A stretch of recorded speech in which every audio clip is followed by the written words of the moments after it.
Well, good day, everybody. Better late than never. And today's the 25th of May.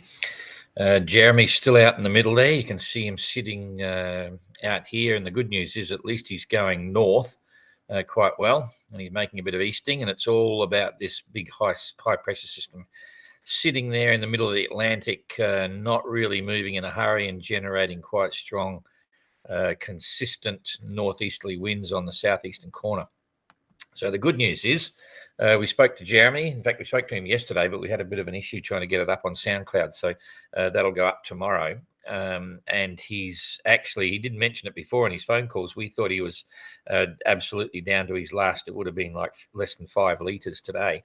But he's got some tinned vegetables and some other tinned food that's got fluid in it.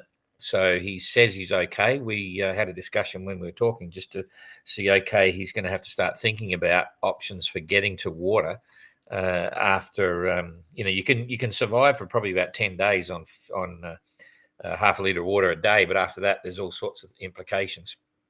And anyway, we discussed that, and he said, no, he's quite happy at the moment. He's toodalooing out there, and he can drink some of the fluid off the tinned vegetables and bits and pieces. So anyway, he's plodding along. So what's actually happening here now? I'll just come back onto my track here, and I'll pick it up. So you can see this high is actually driving the weather, and it's not moving very fast, and it's got quite large geographically. There's a few thousand miles across there. And now Jeremy's actually making better than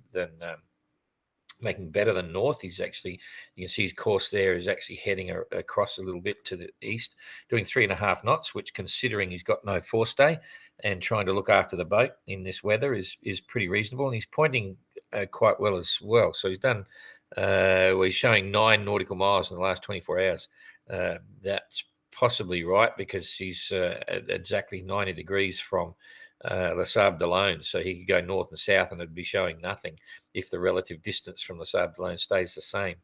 So yeah, all kind of interesting. I'll pick it up now and just talk a little bit more about what the reality of this is.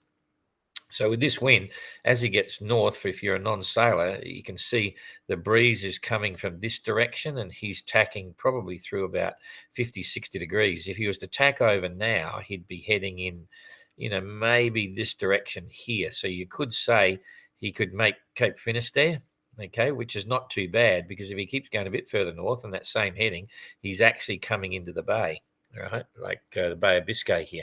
So what's his actual distance from Les Sables d'Olonne? It probably hasn't changed much at all in the last 6 days.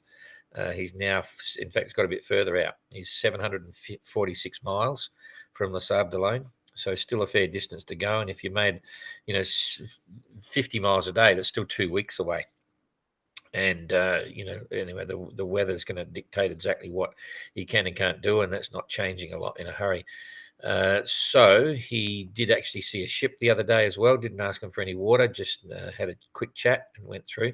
But what we'll put up on SoundCloud, I'll actually put I'll put his first call up when he told us about the broken forestay. And then I'll put the next call up, which was a couple of days later, when he announced to us that he was down to 7 litres of water, which was very interesting indeed. And then we'll put up yesterday's call as well. So look forward to that. What's happening to the weather now? If we just bounce this through, you can see this is into tomorrow. The wind's lightening off. And it's actually doing okay because it's actually getting beyond northeast. Northeast is at 45 degrees to the vertical. And here you can see it. It's actually coming around to the east of northeast. So it's an east-northeasterly, which will mean he can actually come across a little bit, more to the east in his tack if he stays on that tack. I don't think he'll tack on that, because he's going to be heading south. So he's better to hold that tack and just keep going north in the long term. Mainly to get over this lot here. You don't want to be in this breeze. The seas would be really uncomfortable there, but out here, he'll still be running along and it looks after the boat. The sea down there would probably be 4 to 5 in that heavy stuff. Yeah, there's 5s and 6s there even. And you've got some funny currents and certainly varying bottom depths. You've got these currents here, but over where he is now, there's very little. And the continental shelf, and there's some big underwater cliffs here that can do strange things to the seas when you're coming up on the shelf. So that's something for him to look forward to later on. But anyway, for now, it was interesting. He said it got very cold where he was. So if he stays up there a bit, that stronger breeze will go under him.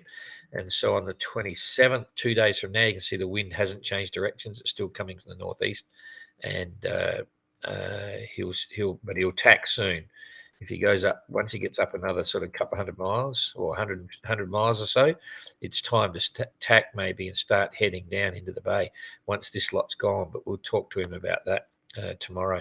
Just give him another heads up. We'd sort of tend to think because nothing's changing in a hurry, weather every couple of days is good enough, and there's not huge changes. So we're giving him a discussion on the phone rather than actually trying to predict what the wind's doing because it's staying the same all the time. So it's more advice on where to go and how to make the most of it. So there we go through to the 28th, or getting a bit bigger. And it's still all the same. It's all the breeze is coming down from the northeast still. So he tacks across, he'll come into here, and it's going to have to work it. But we knew that. We knew that it was, the forecast reaching forward to the 31st was suggesting that. And this is even worse now because it's getting close to an easterly, and having made all his way north, he's now going to be having to tack into this easterly. So it's still not good from the 29th, right through to the 31st. There's the 30th. It's just not kind at all. Anyway, so now, you can see it's an easterly, which is crazy, but that's how it's going. It's not helping him get to Les Sables d'Olonne at all.